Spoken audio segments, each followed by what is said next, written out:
You're watching Forsaken Joe. Don't forget to like and subscribe. Enjoy the story.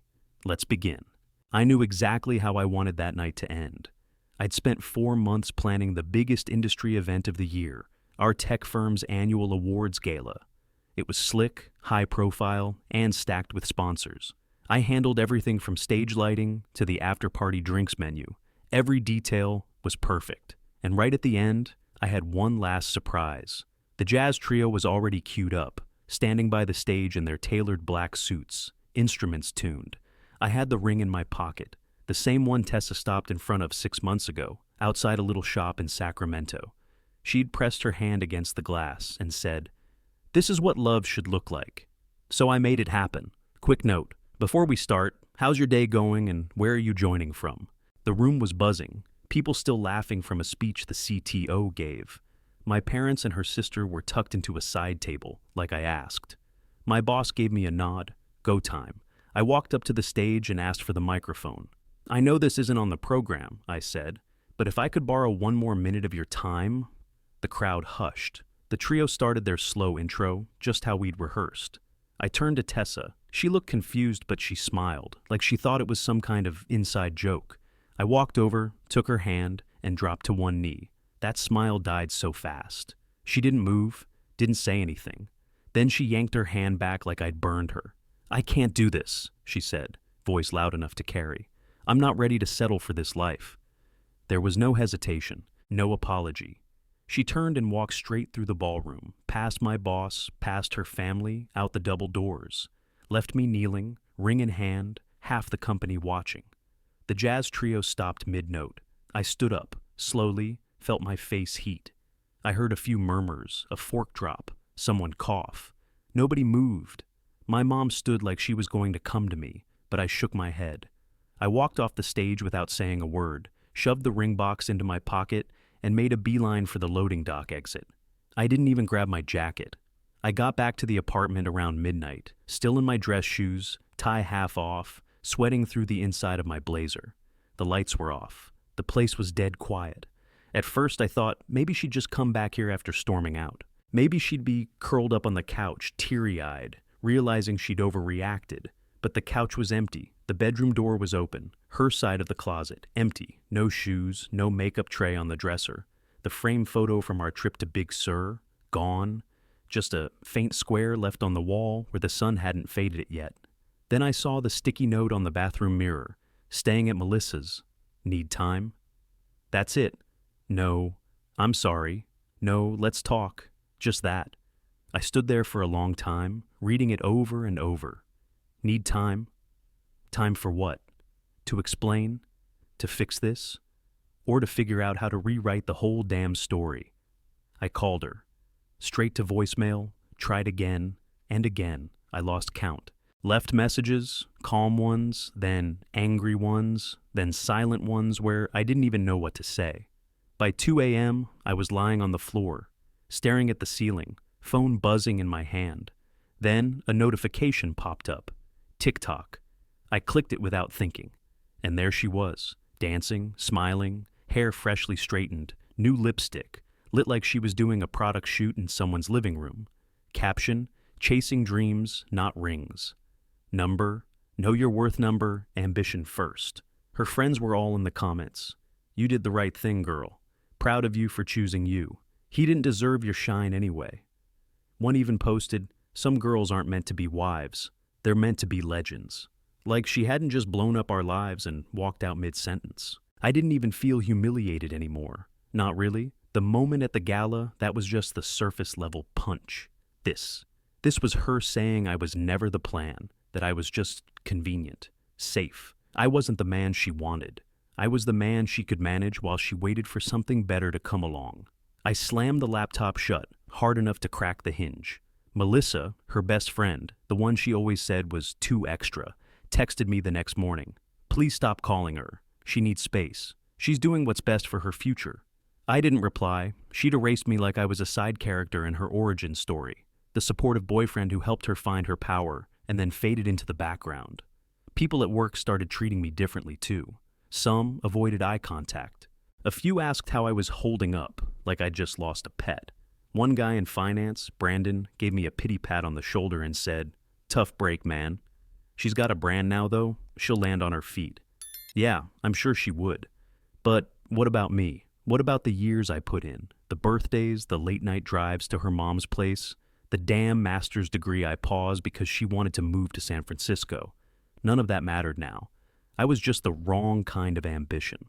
I took the ring out once more, sat with it in my palm, cold and pointless. Then I shoved it in the back of the junk drawer. That night, I tried to sleep, but couldn't stop replaying everything. The way her eyes didn't even flinch when she walked out. The silence in the apartment. The fake empowerment posts online, like I was some kind of ball and chain she finally broke free from. She turned our relationship into a cautionary tale about mediocrity. A punchline. But fine. If she wanted a clean exit, she got it. Next morning, I made my coffee black and strong, sat down at the kitchen table, and opened my laptop. Not to message her, not to scroll through pity posts. I opened my work inbox and stared at one draft I'd never sent. Subject line: Request for transfer, Cybersecurity Division. 2 minutes after sending the transfer request, I deleted every damn app off my phone. Instagram, TikTok, Facebook, even LinkedIn. Gone. Wiped the history, changed the passwords, logged out on all devices. I didn't want to be found. Not by her, not by her circle, not by anyone who thought they knew what I needed. My boss, Eric, called the next day. His voice had that cautious HR-approved tone. "I'm guessing this is about recent events," he said. "I want the cybersecurity slot you opened last quarter," I said. "The one no one's filled."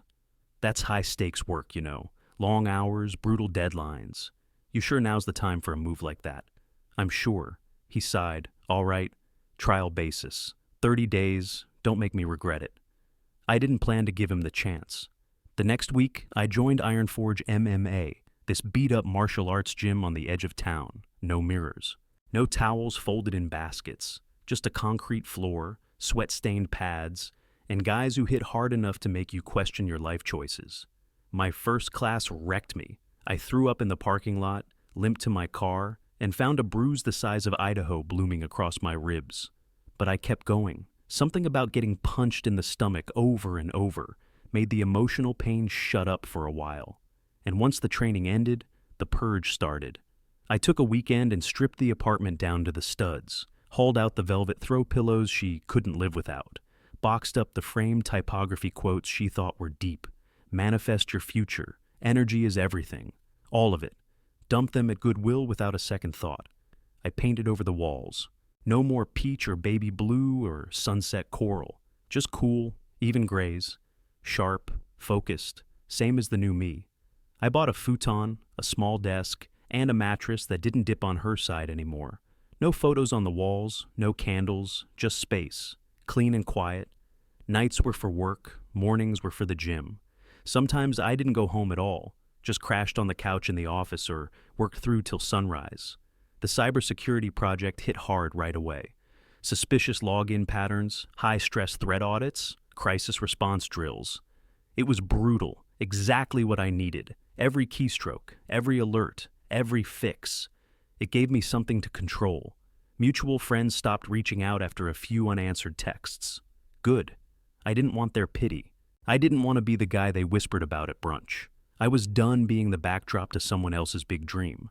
Now it was just me, tired, sore, caffeinated, and finally moving. And for the first time in months, the silence in my apartment didn't feel like punishment. It felt earned. A few weeks into the cybersecurity rotation, I got roped into a weekend hackathon, company-wide, mandatory, the kind of thing people faked enthusiasm for with matching t-shirts and free energy drinks. I didn't plan to make conversation. I showed up, grabbed my badge, and sat down at the assigned table, already running code in my head. That's when Elena slid into the chair next to me, set her laptop down, and said, "Hope you actually know what you're doing." I didn't come here to babysit. I looked up. No smile, no fake warmth. Just razor-sharp sarcasm and a ponytail pulled so tight it looked military. "I'm not here to make friends," I said. "Good. I've got enough," she shot back without blinking. We were paired on a breach simulation task, real-time data anomaly testing, with a 24-hour clock. By hour 5, we were ripping through firewall logs, swapping code snippets, passing dry protein bars back and forth without a word. By hour 12, she finally leaned back and said, "Okay, pause. Explain how you bricked a $600 robot vacuum by naming your Wi-Fi Skynet." I blinked. "How the hell do you know about that?" "You ran the same password through the proxy script twice," she said. "It flagged a post from your old GitHub where you logged the failure. Sloppy." I laughed for the first time in what felt like years, not just a smirk, a real one that actually cracked something loose in my chest. We stayed after everyone else left. The project was done, but we kept talking about old-school sci-fi, bizarre data leaks, and the absolute stupidity of QR code phishing campaigns. She was sharp, direct, and didn't ask questions she didn't need answers to. I didn't think anything of it until the next morning. Message: "Coffee. I want to hear more about your robot vacuum disaster." We met at this hole-in-the-wall cafe near the office. She ordered black coffee and didn't ask if I wanted to split a pastry. I liked that. Coffee turned into a second one later that week. Then walks on Sunday mornings. Then sparring sessions at Iron Forge after she found out I trained there. She was relentless, fast with her jabs, brutal with takedowns. I left the mat with bruises and a high I hadn't felt in years. The best part: she never brought up Tessa, not once. No fishing for drama, no, "I heard what happened." She didn't care about the noise. She cared if I could land a proper rear naked choke or debug a script in under 10 minutes. We'd be walking, sometimes not even talking, and it was just easy. Like I didn't have to prove anything or protect anything. One night, we sat outside the gym, sweaty and wrecked. She pulled a bottle of Gatorade out of her bag, handed it to me, and said, "You're not as broken as you look." I raised an eyebrow. "Thanks." She shrugged. "You just look like someone who rebuilt the engine without telling anyone the car blew up." That hit harder than any jab she'd thrown in the ring. I didn't say anything, just drank the Gatorade and nodded. She didn't need the backstory. Somehow, she already understood it. Elena tossed me her gym bag and said, "You're carrying today." I carried last time. I caught it without arguing. We were heading out of Iron Forge when my phone buzzed. Unknown number. I almost ignored it. Then I saw the message. "We need to talk. I made a mistake. Tessa." I stared at the screen for a second too long. "You good?" Elena asked, pulling her keys from her hoodie pocket. "Yeah," I said. "Just spam." I shoved the phone back into my gym shorts and didn't respond. I wasn't going to crack open that door. Not for curiosity, not for closure, not for anything. A week later, I saw her. Tech Forward Conference, downtown LA. I was there to help run a panel with my new team. Elena had flown in that morning for a keynote breakout session. We weren't public about us yet, but we weren't hiding either. I was standing in line for the catered lunch. Dry chicken, cold rolls, some kind of quinoa situation. When I felt a tap on my elbow, I turned and saw her. Tessa. Hair styled in soft waves, blazer way too polished for a casual networking day. Heels she couldn't possibly walk in for more than 20 minutes. "Hey," she said, like we were old friends bumping into each other at Trader Joe's. I didn't say a word, just looked at her. "I wasn't sure if that number still worked," she said. I texted. "I saw it. Can we talk?"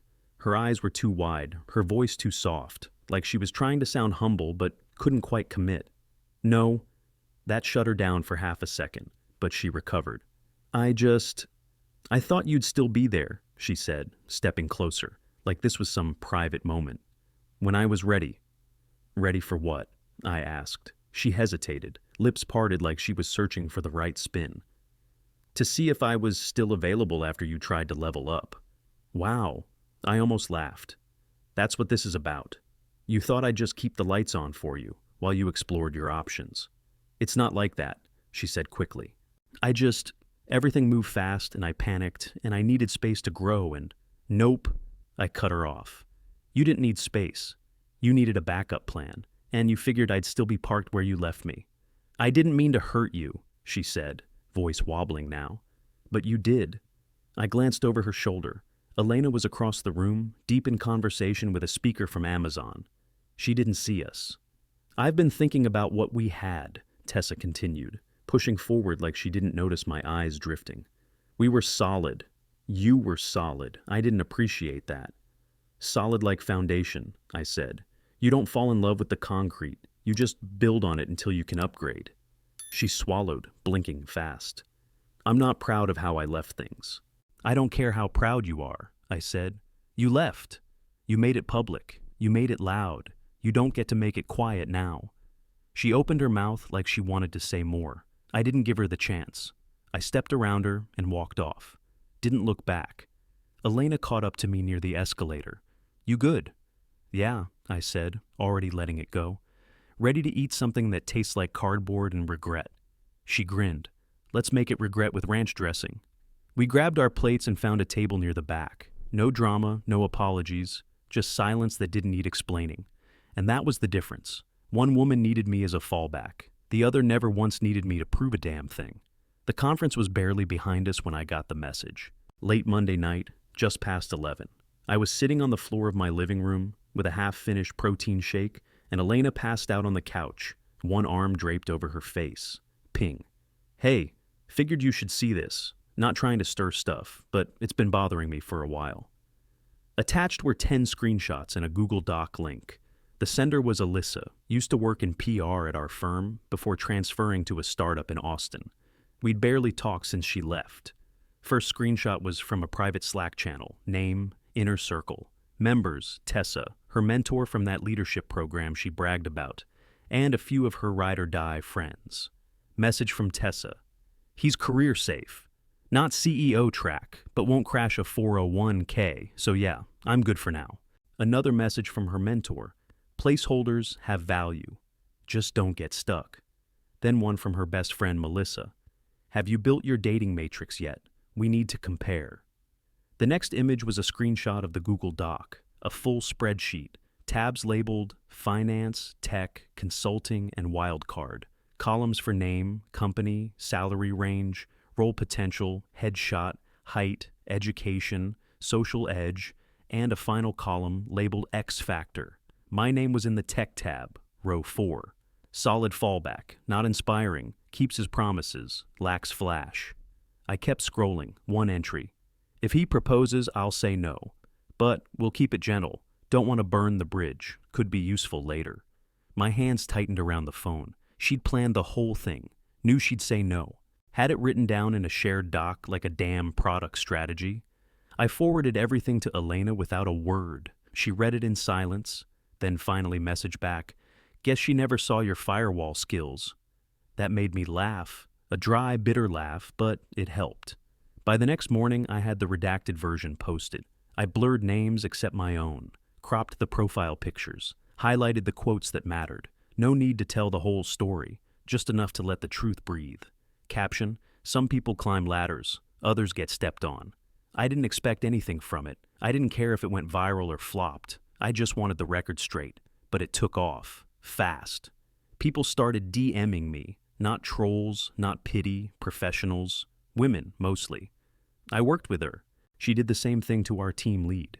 She dated my brother while interviewing with his VP, same pattern. She ghosted me after asking for a referral to my company. The story wasn't new. It was just finally out in the open. A few coworkers from my old department sent me texts, quiet support. One said, "Glad you got out. We always wondered how much you actually knew." HR never reached out, but I heard whispers that Tessa's mentor was pulled from a panel. A junior engineer posted anonymously that Tessa once mocked her for dating beneath her earning tier. That comment alone lit up the reply threads.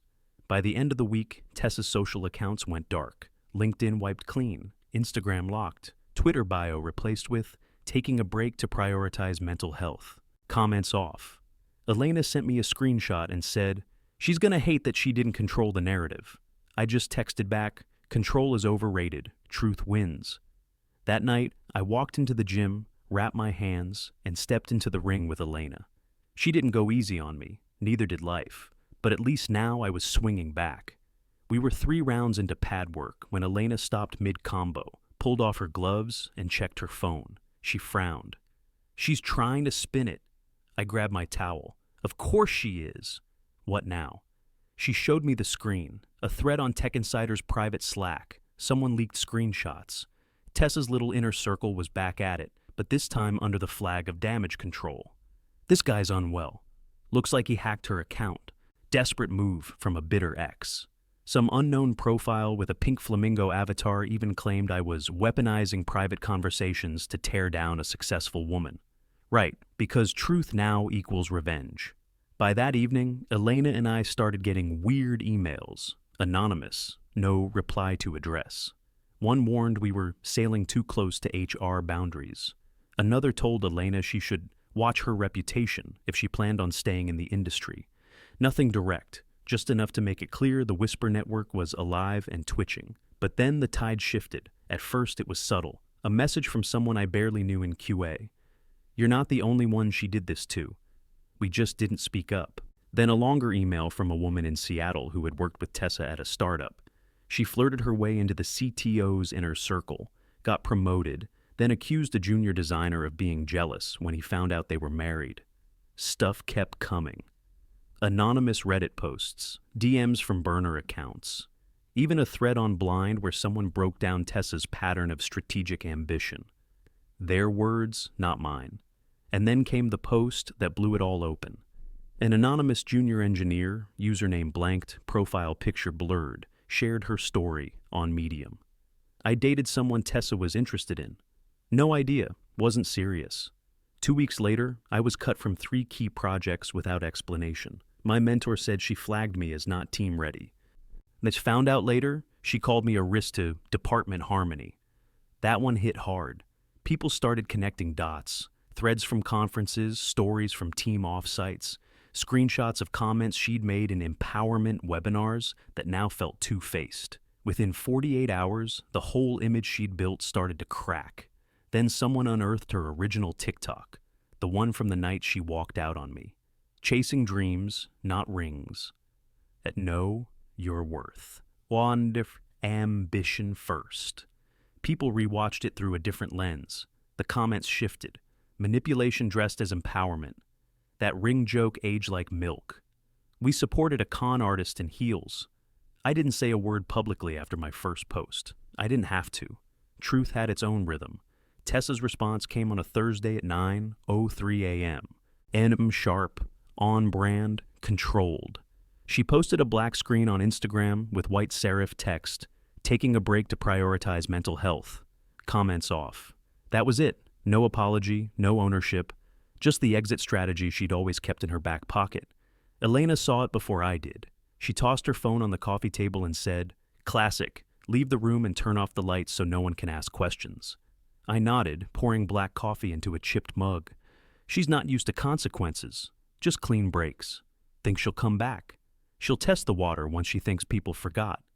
But people weren't forgetting this time, not because of me, but because everyone finally realized the pattern wasn't isolated. She didn't just burn bridges, she paved her path with them. I started getting thank you messages from folks I hadn't seen in years, developers, analysts.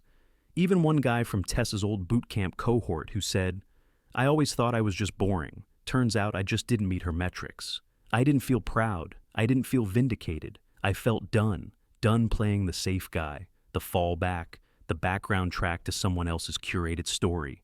Later that night, Elena pulled me into another round of sparring. She hit harder than usual. I didn't flinch. After one of our Friday night gym sessions, Elena tossed me a beer, sat on the edge of the couch, and said, "So, are we officially dating or just training partners who sometimes make out in parking lots?" I laughed into the bottle.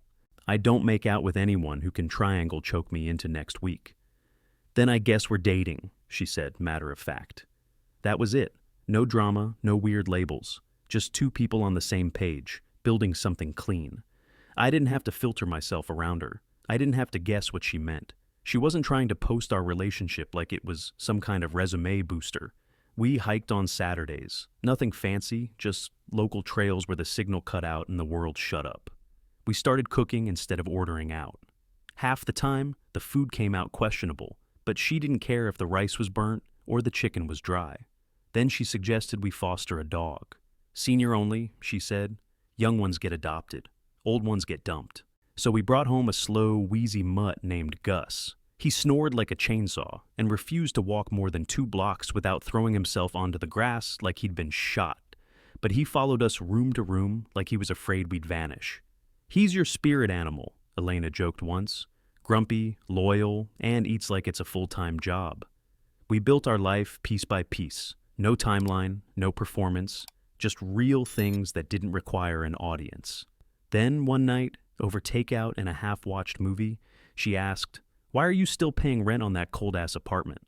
I looked up. "You want me to move in? Already made space in the closet. Don't make me regret it." I didn't hesitate. Packed everything that mattered into 3 boxes and 2 duffel bags. The rest I left behind or dumped. I wasn't dragging dead weight into a new start. It was a Tuesday morning when it happened. One more attempt from the past. Subject line, hypothetically. The message was short. If I'd said yes, would you still have left me? Tessa? I stared at the screen for maybe 10 seconds. Closed the tab, didn't answer. Some messages aren't questions, they're traps. I wasn't going backward just because someone suddenly hated the view from the top alone. Later that night, Elena saw the email on my laptop screen while I was flipping laundry. She didn't say anything at first, just read it, rolled her eyes, and shut the lid. When I walked back in, she tossed me a pair of clean socks and said, "Good thing you didn't propose to her in the server room. She'd have insulted your cable management." I burst out laughing. "She did, actually. Once." "Of course she did," Elena said. "Total amateur." Then she leaned into me, Gus snoring at our feet, and added, "Let her chase ladders. We'll build something that doesn't fall over." The room was packed, rows of laptops open, heads nodding, flashes of phone cameras catching slides. I stood center stage under sharp white lighting, clicker in one hand, heartbeat in the other. Exactly 1 year after I knelt down and got left there, I was back on a stage. Different crowd, different purpose, different man. This time, I wasn't introducing a jazz trio or fumbling with a velvet box. I was giving the keynote for the Western Tech Security Summit in San Diego. First time I'd ever been asked to speak, let alone headline. Title of the talk, "When Systems Fail Gracefully." I was 5 minutes in, halfway through a story about a data breach that exposed an entire payroll server when I saw her, Elena, front row, hoodie over a dress, grinning at me like I was doing stand-up instead of threat analysis. Gus's old AirTag hung from her lanyard like a lucky charm. She didn't need to be there. She wasn't working this event. She just showed up because I was the one with the mic. That mattered more than she knew. I closed the talk with a simple line. Some systems break because they're built wrong. Others survive because someone decided they were worth fixing. The crowd clapped. A few even stood. I stepped back, nodded, ready to walk off stage. Then I saw her moving. Elena walked straight up the side steps, calm like she belonged there. She had something small in her hand, a box, black, no branding. I gave her a look. "You hijacking my keynote." She grinned. "You started it." The room went dead quiet. Phones came up. The buzz shifted. She took the mic out of my hand. "I've been in your corner since the firewall fiasco, since the gym bruises, since the dog that chews one sock and hides the other," she said. "And I figure if we're going to keep building this life, we might as well name co-leads." She popped open the box, titanium band, clean, unpolished, just like I liked. "Will you co-lead this life with me?" I didn't wait. "Yes." Said it loud enough for the mic to catch it and the back row to hear it. The applause hit hard, louder than mine had ever been. Someone yelled, "Hell yeah!" And a guy from the AV table whistled through his teeth. I saw the summit photographer wipe his eyes. No shame in it. Elena slipped the ring onto my finger. It fit. We took a selfie backstage with her phone. Me holding up the box, her holding up my hand. Caption, "No fallback plans here, just forward." We didn't tag anyone, didn't geo it, didn't care who saw, but it found its way out. Comments lit up. Co-workers, old teammates, even a few from folks I hadn't seen in years. All positive. No snark, no fake congratulations, no damage control. Just people who knew what we'd been through and liked the ending. I didn't hear anything from Tessa, not directly. But someone sent me a screenshot from her now private account. A story post, vague, black background again, white serif text. Not everything is a competition. Sometimes people just move on at different speeds. Sure, Tessa never liked the spotlight unless she was controlling it, and this time, she wasn't holding the mic. 6 months into marriage, we got back from a grocery run to find a slim white envelope sitting on the kitchen counter. Elena picked it up, flipped it over, then frowned. "Forwarded from your old place," she said, tossing it to me. "No return address." The handwriting stopped me cold. I opened it. Tessa. No greeting, no real warmth. Just 3 paragraphs of soft-edge guilt and sideways blame. She didn't apologize for walking out, or humiliating me, or turning my life into a damn TikTok trend. She apologized for misjudging timing. Said she was getting help, that therapy had opened her eyes to patterns. Claimed she was trying to rebuild and hoped I could eventually look back on what we shared with kindness. I read it once. Didn't feel angry, didn't feel sad, just done. I walked over to the shredder, fed the letter in piece by piece, and listened to it grind itself into silence. No big speech, no dramatic pause, just a quiet end to a long-ass chapter. That evening, Elena and I sat out on the patio. Gus was snoring between our chairs, old body stretched out like he'd just finished a marathon instead of a 2-minute walk. We cracked open a couple beers and let the quiet settle in. The sun dipped low over the fence. Warm breeze. Wind chimes off the neighbor's porch clinking soft like glass. Elena leaned into me, resting her head against my shoulder. "You ever think about how close you were to marrying the wrong person?" she asked. I didn't even hesitate. "I do," I said. And I thank God every day she said no. She smiled, didn't say anything else, didn't have to. We sat there for a long time, not planning, not chasing, not fixing, just sitting. No fallback, no backup plans, no performance, just peace.